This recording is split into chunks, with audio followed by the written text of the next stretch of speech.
Hey guys, it's Zane. As I'm sure you're all aware of by now, the new Gunslinger DLC came out yesterday, and after playing him for about 12 hours or so, I wanted to put out a video on my initial thoughts and opinions on DBD's newest ranged killer and first gun killer, the DeathSlinger, aka the Guntress. When I first started playing him, I immediately felt how slow he was. Being 110% killer makes longer loops a lot harder and just getting around the map in general more tedious. When you look at other 110 killers or slow killers like Nurse, Huntress, Hag, or Spirit, they either have some form of transportation to make up for it or can do damage at range. The Gunslinger has neither. Well, I shouldn't say he can't do damage at range, he just can't kill at range. The fact that he has to shoot then reel in his victims, hoping there's no barrier in between, really kills off a lot of map pressure that a ranged killer like Huntress has. He isn't all bad though. For example, the hitbox on his gun is actually very true, meaning you can get some cool shots in between railings and cracks and debris, unlike Huntress's hatchets that have whale hitboxes and will get sucked into the shadow realm at the first sight of potential collision hitbox. His perks are actually pretty interesting, and I'm excited to put some builds together on him and other killers using his perks. But as far as this patch goes, by far the biggest change is Hangman's Trick, making it effectively one of the best, if not the best information perk in the game. We're definitely going to have to try that one out later. As far as fun factor goes, I think the Gunslinger brings a lot of it, and that's no surprise. What wouldn't be fun about shooting a harpoon into the backs of a teabagging survivor and dragging them into you as you know-it them and bloodward and the rest of those filthy scrubs? He seems fun, he just doesn't seem good. His ability can't kill, similar to Legion, unless you're able to drag them all the way in. If they are already injured, you have two options. Swing into nothing to prevent getting stunned, this will cause the loss of a play with your food stack, or let a survivor break free, putting them into min state. This will preserve a play with your food stack. This stun is similar to the Nurse's stun after her blinks, but without the visual effect. Body blocking is a huge issue right now, or maybe it's just counterplay. A good group of survivors properly body blocking or using flashlights can make trying to get survivors down a bit of a pain. However, I will say where the Gunslinger shines, and he shines bright, is short pallet loops and window loops, being that he can shoot a survivor through a window and drag them to it. Getting a hit through a window is always satisfying. Short pallet loops are pretty weak against him. If he hits his shots, he can drag you around the loop before you get a chance to break free. He's got good counterplay at the shack as well. I mean, traditionally one of the best loops at the game, one of the strongest loops is the shack, and he's got a very good counterplay against it. Now I just want to go into some quick pros and cons about his abilities and some things that I see that I like and don't like, and then I want to go into, at the last segment I want to do is just some suggested reworks. As far as pros go, he has good slowdown if used properly, causing survivors to constantly heal or mend, similar to the Legion. I think with Thanatophobia and Sloppy Butcher, he can have a pretty strong slowdown build without actually having to use Jin slowdown perks like Pop or Ruin, while those will also be great on him. I think he's great at short loops and windows. As I just mentioned, he's absolutely amazing at short loops and windows if you can hit your shots. Good hitboxes. This is a bit of a pro and a con, you know? A pro being you can hit people through like small cracks and like the shack, and it is the most satisfying thing. But if they're already injured, it doesn't do a whole lot for you. It's kind of just a bit of a waste of time. But it's also a con in the fact that you really have to aim properly and lead your shot right, because this isn't Huntress. You're not going to hit them 2 light years behind them, okay? So you actually have to, you know, practice and get good at aiming and shooting with him if you want to be truly effective with him. He doesn't have to leave chase to reload. This is also one of the kind of neutral things, as Huntress has hatchets and she can keep throwing hatchets. She can keep chasing until she runs out, and a good Huntress, this won't affect her having to get hatchets because she can get somebody down and then reload. But for him, he can just keep chasing. He reloads in the middle of the chase, but it is kind of frustrating having to reload after every single shot, especially since the shots aren't lethal unless you can drag them all the way in. So that's a bit of it in the middle, but I'm putting it on the pro list. It doesn't slow him down too much, so he can kind of keep chasing as he is reloading. I think probably the most fun pro on this list has to be his anti-teabag abilities. If you got those people camping the gate, you know who they are. You can grapple them, or I guess I'm calling it grappling, hook, shoot them, whatever, reel them into you, hit them with your no-ed, because we're part of that no-ed army. You know you're rocking the no-ed. Don't lie to yourselves. And then throw them on the hook. Always satisfying, always fun. Chain break will injure, but won't take play with your food stack or save the best for last stack. At first, I did not like the fact that he got stunned if they break the chain, but then when I realized it doesn't take a play with your food stack, it doesn't take a save the best for last stack, this is a really, really strong way of getting full health survivors into the injured state. You can essentially down every survivor, only losing one play with your food stack each. Or not every survivor, because you have a max of 3 stacks, but I mean each survivor only takes a stack instead of 2 stacks, so you're not constantly looking for that obsession to get more stacks. You can even down the obsession, and say the obsession is on last hook, you can down them with only losing 2 stacks instead of your normal 4 stacks, because you only have to hit them once, and if they're already injured, even better.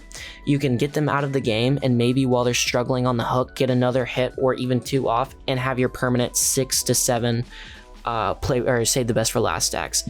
I think that is a really, really, really strong for him. Now let's get into some of the cons. He's a 110% killer. I don't think he's strong enough to be a 110% killer. If you look at the other 110% killers, I think they outshine him in almost every right.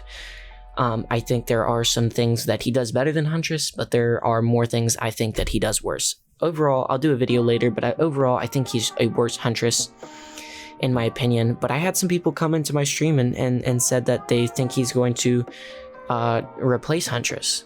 I don't know. I think maybe if you're tired of playing Huntress, but if you're in it for the win, I still think Huntress is the way to go. He can't kill from a range. This semi-defeats the purpose of a ranged killer. I kind of like the way they've done this. He's not Huntress 2.0, but with a gun. I understand, and I understand that's his ability, but it can be very, very frustrating getting an injured survivor with a shot, reeling them in just to have them break free, and all it does is put them in the min state. It can be extremely frustrating. So I'm definitely putting that on the cons list. Chains break pretty easily, especially with survivor coordination. If they're body blocking or if they're using flashlights, you can still look down or up and avoid the flashlight blind, but trying to properly reel in while a survivor is trying to blind you is extremely frustrating. And while you can usually still get the hit off, it's just all around, it kind of throws off your game a little bit. And the last con, and I think this is the biggest one, is he lacks map pressure. He can only target one survivor at a time. Every survivor he has to hit, he has to take the time to shoot, reel, hit, reload, go for an M1, or maybe not reload, just go for an M1. But still, he has to basically focus on that survivor. If he's doing something and he focuses the survivor, gets them hooked, and he realizes this other survivor's going for the save, he can't just decide to chase the one that's going for the guy on the hook.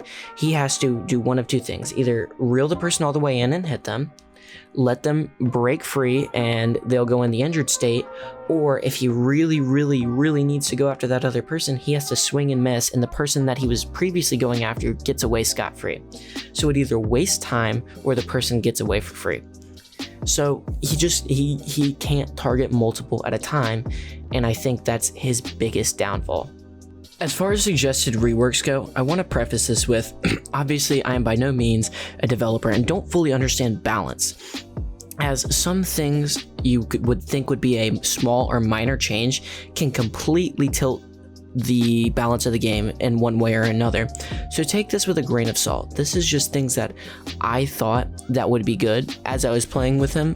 So these were just some of the thoughts that initially came to mind for me. The first, I think instead of a wipe animation, he reloads automatically after a successful gunshot attack.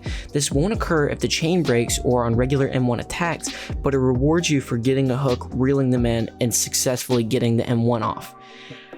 So this only happens in one situation, obviously, when you shoot, hit, reel them in, get the hit, boom, throws another round in the chamber, you're good to go.